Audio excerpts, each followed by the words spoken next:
see. Just flying down the street 60, 70 miles an hour. Oh my God. That's the tornado watch. That's a tornado. The water here is rising by the minute. I said to my husband, I think the ocean is coming down the street. Every single person on this block lost everything. What can I do? I have no idea. We will not be able to come and help you until daylight tomorrow. Good evening and welcome to the Pinellas County Emergency Operations Center in Clearwater. And welcome to Hurricane Season 2013, a special report. I'm Storm Team 8 Chief Meteorologist Steve Jervy.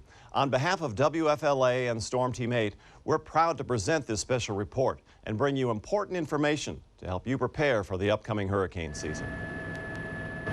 We are coming to you from the Pinellas County Emergency Operations Center in downtown Clearwater. The EOC is located in the courthouse annex on South Fort Harrison Avenue. We're downstairs now in the old facility. Yeah, this is the basement of what used to be the county's jail. Emergency management spokesman Tom Iovino escorted me to the Ops Center, deep below the street, in what used to be the old county jail. Tom shows us a working area that is much like a bunker. Low ceilings, close quarters, and walls that are 16 inches thick. Downstairs in the basement. So this has served us very well since 1985 as the Emergency Operations Center, but we've outgrown it. During a storm or other emergency, a community's Ops Center allows emergency managers from the public and private sectors to work together. We have numerous agencies that come together, some within the county, some outside of the county. We have business liaisons, the school board is represented, the fire departments are represented, the power company is represented. So we have a great number of people who have to come in to coordinate this effort, and you really just need the physical space to actually set everybody up. But Pinellas County outgrew its sub-city EOC a while ago. Everything began to change after the 2004 hurricane season, when Florida's misfortune revealed an opportunity and some relief. After the 2004 season, some money was made available for new emergency operations centers in Florida. The counties that obviously lost their emergency operations centers in places like Highlands and Charlotte got their facilities first. But everybody needs to be upgraded so that they don't lose the facility in the event of a hurricane. But soon, Pinellas emergency managers will trade their cramped location for a new work area on Ulmerton Road, adjacent to the Pinellas County Sheriff's Office. That's a great central location, too. It is. I mean, it's in a great position. We're right there, co-located with the Sheriff's Office, so we can work closely with our partners in law enforcement on the recovery aspect and on the evacuation aspect. Construction on the new facility is nearing completion and should be open for business at the start of next year's hurricane season. Then, workers will be able to work comfortably and safely, even if there's a Category 5 hurricane blowing outside. As emergency managers work hard indoors, first responders brave the elements to save lives and bring help to storm victims. And that takes a lot of practice. The Homeland Security Investigations Tampa Rapid Response Team is one of only 16 such units across the country. These men and women train all year, whether a hurricane comes our way or not. That's because they are often sent to other disaster hotspots. Recently, there was Superstorm Sandy. Our team, 16 people of our team, deployed to Newark, New Jersey and JFK, New York, and went out to Sandy Point. We caught up with the team in Plant City, brushing up on their rope work. If you have people that are downhill or uphill and need to get equipment to them, you have to know how to lower equipment safely with ropes and raise equipment using block and pulley type systems. The rope system is also helpful in getting supplies to people stranded by floodwater or in rescuing victims isolated by rising water. If you have floodwaters and somebody's on a roof, you can rig a system to get them off the roof safely. Even with all their gear and expertise, Kennedy says it could take a while to reach victims. And that's why it's so important to prepare enough supplies to last you, your family, and pets for several days. It will take us a few days to get where we're going to go to be able to help. So get that kit together and be prepared for 3 to 5 days at your house.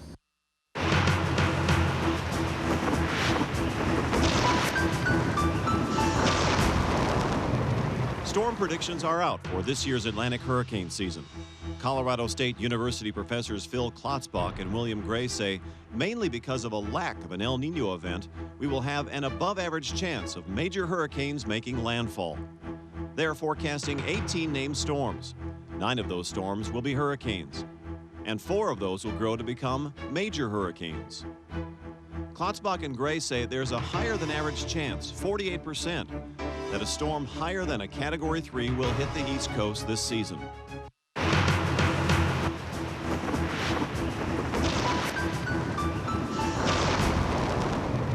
Powerful winds from a hurricane can turn flying debris into deadly missiles.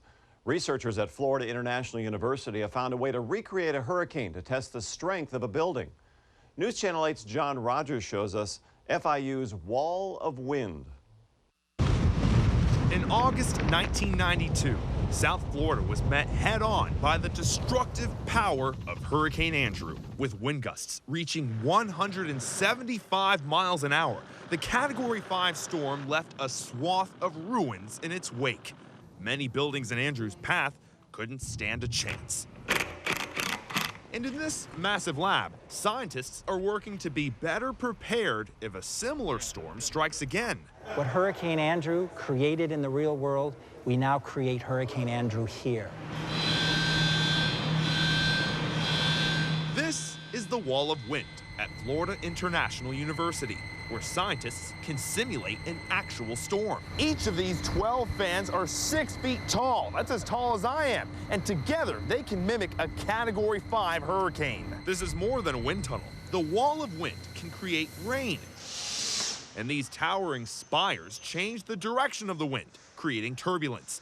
And you can't help but notice these wooden triangles. They play an important role. Because as a wind blows, a hurricane wind, it's slower at the ground surface than it is at higher levels. In the real world, buildings, trees, things like that. They get in the way. They get in the way. That's what this is to represent, those buildings and trees at lower levels. Then you go higher, and the wind speed increases. And the point of all of this is to test the overall strength of homes and buildings. Anywhere from the window industry to solar panels to roofing components. Walter Conklin is the laboratory manager at the Wall of Wind. He studies the aftermath of the tests. We'll do an assessment, look around it, see what happened to it, and just come up with an idea of how we can make it stronger. Not only can they learn how to strengthen homes and buildings, but scientists can see how to make buildings more water resistant, or how to create sturdier roof shingles. The research possibilities go on and on. For every $1 you spend in mitigation, saves $4 in damage and cleanup.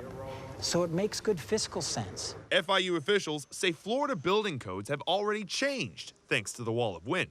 It's imperative that all of us live in a safer home, work in a safer business. There aren't enough roadways to evacuate everyone. And when future hurricanes hit the U.S., these researchers hope the work done here can save lives. In Miami, John Rogers, News Channel 8. There will never be another storm with its name. The destruction it caused was so immense, forecasters will never again speak the name. Coming up, the saga of a storm named Sandy. You give him nothing! Stay where you are, Friar! You've given your last command, Bly. She was movie history's best-loved ship, but the beautiful Bounty and some of her crew are forever lost to Hurricane Sandy's deadly grip.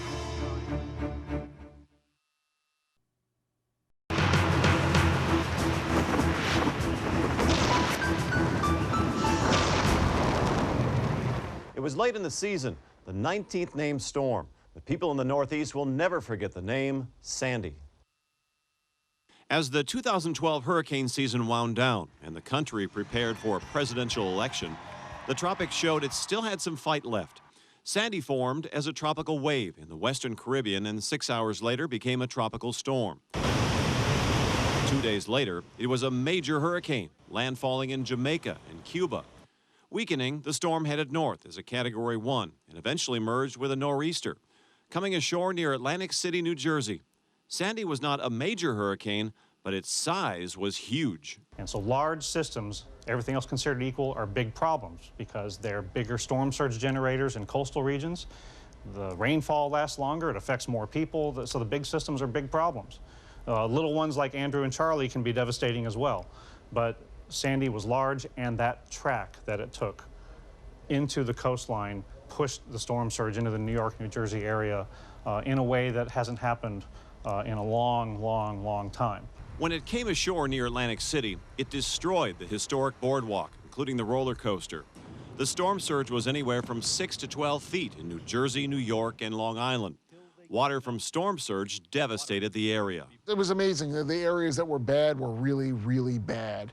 There was piles of debris 20, 30 feet tall in certain areas of Staten Island that were just pushed ashore by the storm surge. And big storms cause big problems. When it comes to storm surge, it's not just the wind speed. People think that storm surge is driven just by the peak intensity or the category on the Saffir-Simpson scale. Sandy proved that the category on the Saffir-Simpson scale doesn't determine storm surge. That size is really what determines storm surge. And Sandy was such a huge storm. That's what caused the enormous storm surge in the New York City area. Sandy's devastation left residents shocked. Everything is gone, but we still got each other. No matter how much you imagine what it's going to look like, it's worse. Every single person on this block lost everything. When it was over, almost 300 were dead from Sandy's effects. It trails only Katrina as the second most costly on record, close to $80 billion. The name Sandy was officially retired from NOAA's list of storms. Despite being over 1,000 miles away from landfall, Dr. Rick Knabb says it's a lesson for Tampa Bay. It absolutely is valuable for folks in the Tampa Bay area to look at some of the recent hurricanes that impacted areas with storm surge and other hazards in areas that hadn't been impacted that way in a long time, because it's been decades since the Tampa Bay region has taken a bona fide serious hit from a hurricane that produces a tremendous amount of storm surge along with all the other hazards. Long before Sandy made landfall in New Jersey, she was being watched closely. Photojournalist Anthony Allred was along for the ride when NOAA hurricane hunters out of MacDill Air Force Base chased the big storm. By the time we caught up with Superstorm Sandy, she was already socketed to the Bahamas as a Category 2 storm. And the information obtained from these dropped wind sondes helped first responders prepare for the second most costliest hurricane in U.S. history. Miami Center, NOAA 43, descending to flight level 180.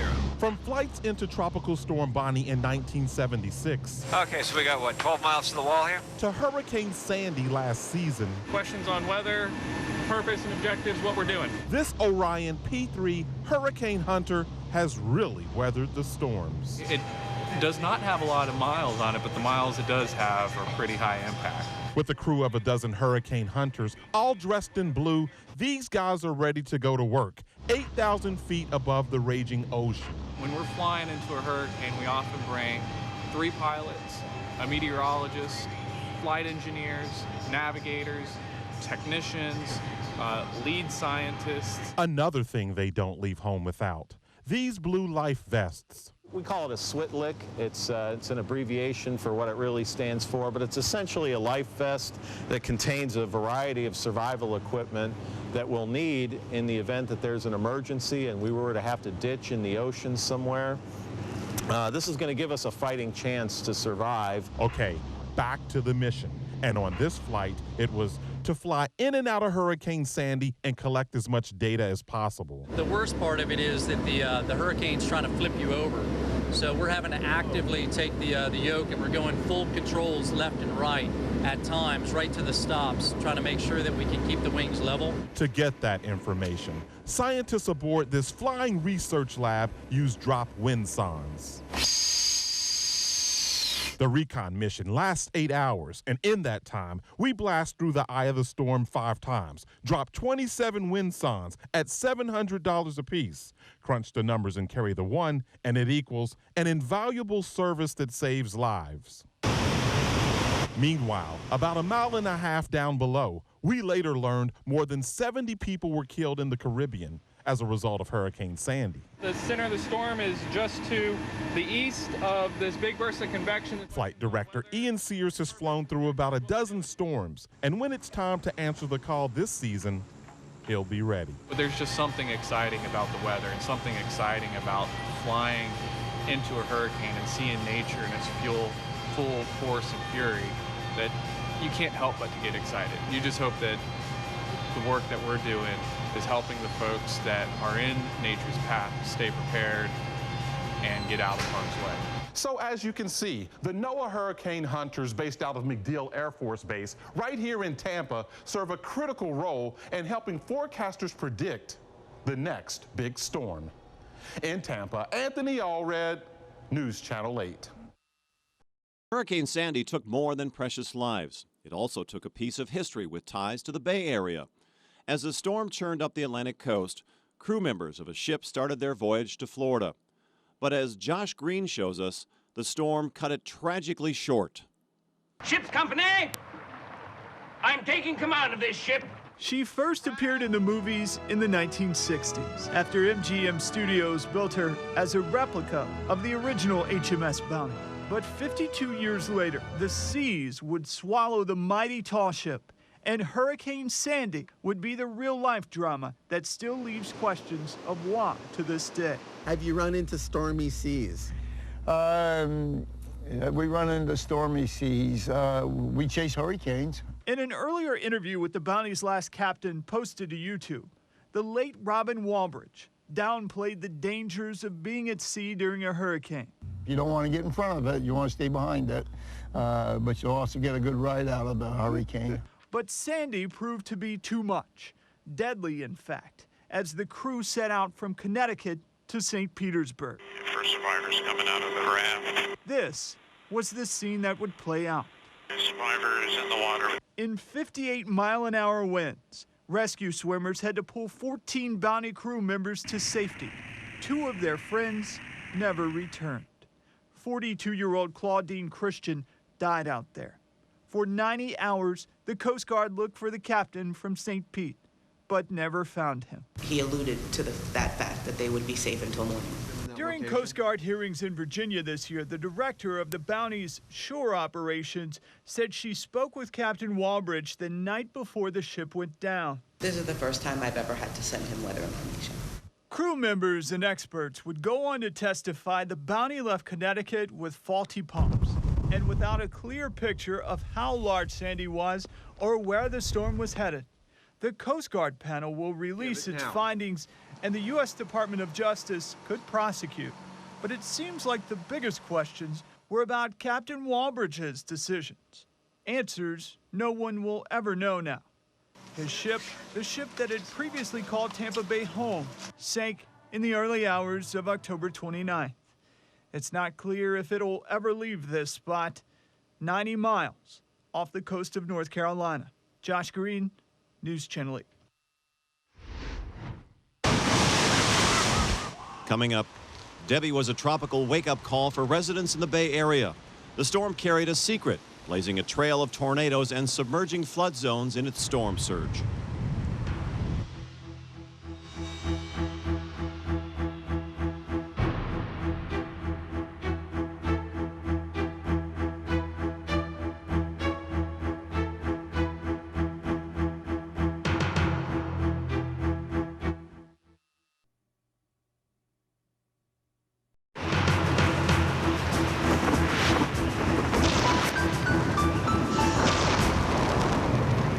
Tropical Storm Debby arrived even before the most active part of the hurricane season last year. Debby, a loosely formed tropical storm that brushed along the west coast of Florida in late June last year. The storm only lived for about 4 days. Just flying down the street. Strongest, Debby's maximum sustained winds reached 65 miles per hour. Its outer bands triggered at least 13 tornadoes, some of them deadly.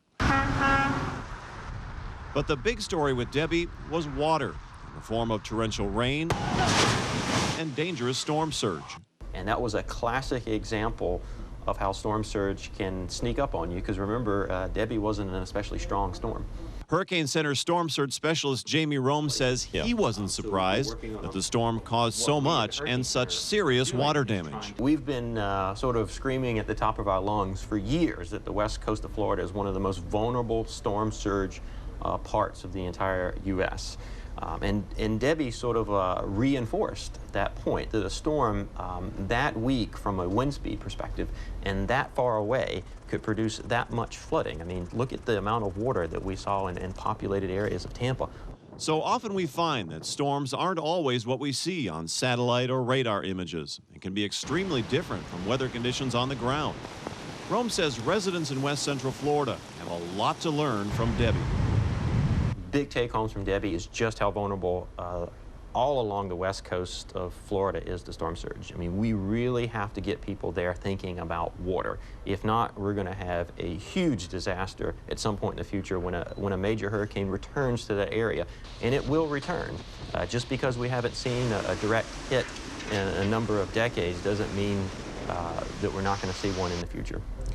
And Rome says getting that message across is a continual challenge for him and his colleagues. Getting people to take a big Category 3 storm with an eye and satellite imagery seriously, getting someone to pay attention to that type of storm isn't usually all that hard. It's the lower end, weaker storms that still produce significant damage and still produce a significant threat to life, which is often a communication challenge.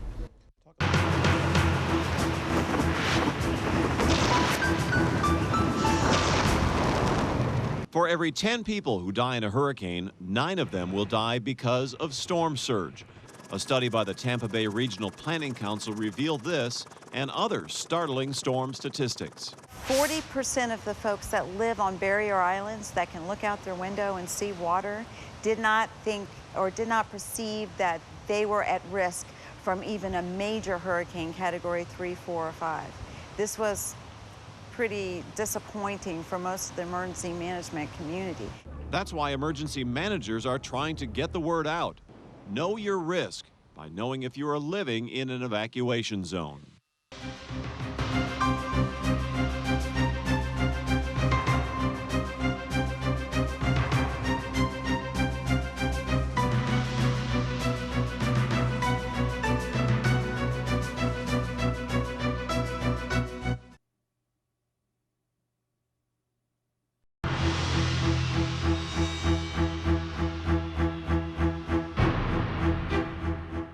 As we enter hurricane season, the message is simple.